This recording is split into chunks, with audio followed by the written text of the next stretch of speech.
মার্কিন president Donald ট্রাম্পের বহুল আলোচিত হোয়াইট হাউস বলরুম প্রকল্পে মার্কিন করদাতাদের অর্থ ব্যবহারের সুযোগ আটকে গেছে। প্রস্তাবিত সরকারি ব্যয় প্যাকেজ থেকে এই প্রকল্পের জন্য বরাদ্দ করা নিরাপত্তা তহবিল বাতিল করে দিয়েছেন মার্কিন সিনেটের এক শীর্ষ কর্মকর্তা। আর এই বিষয়টিকে ডেমোক্রেটরা নিজেদের বড় রাজনৈতিক জয় হিসেবে দেখছেন। রিপাবলিকানরা চেয়েছিল হোয়াইট হাউসের ইস্ট উইং সংস্কার এবং নতুন বলরুম নির্মাণের নিরাপত্তা ব্যবস্থার জন্য করদাতাদের অর্থ থেকে $1 বিলিয়ন বরাদ্দ দেয়া হোক। যদিও ট্রাম্প দাবি করেছিলেন প্রায় $400 মিলিয়ন বলরুম নির্মাণের মূল অর্থ আসবে ব্যক্তিগত দাতাদের কাছ থেকে। এই তহবিলের পক্ষে রিপাবলিকানদের যুক্তি ছিল, সম্প্রতি ট্রাম্পকে ঘিরে নিরাপত্তা উদ্বেগ বেড়েছে। গত এপ্রিল মাসে একটি হোটেলে তার উপস্থিতিতে হওয়া এক অনুষ্ঠানে গোলাগুলির ঘটনার পর প্রেসিডেন্টের নিরাপত্তা আরও জোরদার করার প্রয়োজনীয়তার কথা বলা হয়।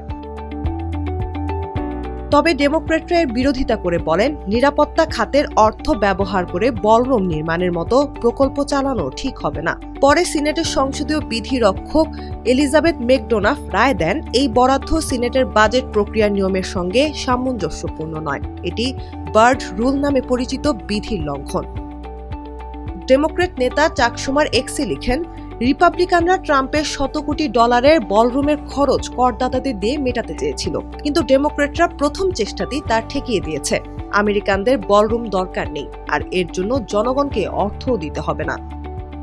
এরই মধ্যে গত অক্টোবরে নির্মাণ কর্মীরা হোয়াইট হাউসের ঐতিহাসিক ইস্ট উইং এর একটি অংশ ভেঙে ফেলে।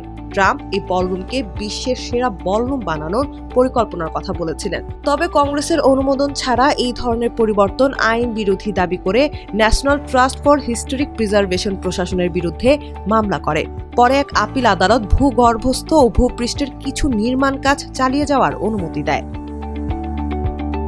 এই বলরুম পরিকল্পনা ট্রাম্পের বৃহত্তর পরিকল্পনার অংশ, যার মাধ্যমে তিনি ওয়াশিংটন ডিসি ও হোয়াইট হাউসকে নিজের পছন্দ মতো নতুন রূপ দিতে চাইছেন।